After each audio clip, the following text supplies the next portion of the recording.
Mark Whitmore here, head coach, Lodestone, True North, and I want to talk to you for a minute about how to stimulate growth in your business. So first of all, just let's go over a couple things what we mean by growth, or what sorts of things should or could or ought to grow. So of course there's profit or top line revenue or margin, market share.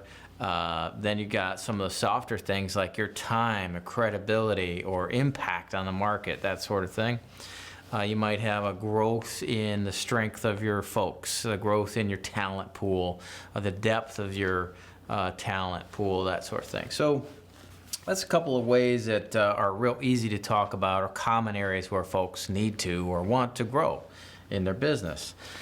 So the best way to impact growth really is to figure out the truth of the fact that your inputs and outputs do not match up and won't match up. There is a disparity in nature, in existence, between inputs and outputs. And that disparity is talked about, that principle is talked about in the 80-20 principle.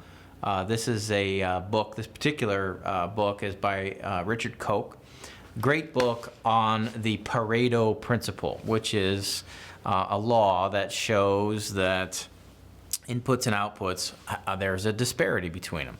So that being said, the profit that you're generating is coming from 80% of your profit is probably coming from 20% of your clients, or 80% of your revenue is coming from 20% of your products, or 80% of your problems are coming from 20% of your products, and 20% of your employees are causing 80% of your problems, right? There's all kinds of disparity in there.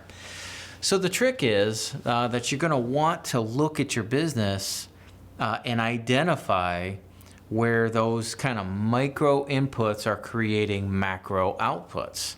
And that takes a little bit of objectivity. You got to take some time and pull away from your business a little bit to see that. But once you see it, then you want to, of course, dump a little more time and energy into those smaller inputs that create the bigger outputs. You know, so you might have your best ideas at certain times that have created real good opportunities for you. Those times where you figured out how to hire the best people, you should spend more time doing that, because 80% of your results are coming from 20% of your people. So you could shrink down your organization to more of those kind of 20%ers, and you're going to have a big impact if you add a few of those, but take away 80% of the others, right? So just a couple of ideas. So really kind of a takeaway for you is to, first of all, I would suggest reading this book, the 80-20 principle by Richard Koch. See if I can get that in frame. There we go. And then look at your time and energy and inputs and identify which inputs are producing great outputs, and dump some gas on those, and then cull some of the inputs that are not bringing you a return. And that's the best way to stimulate growth in your business. Mark Whitmore, head coach, Lodestone, True North.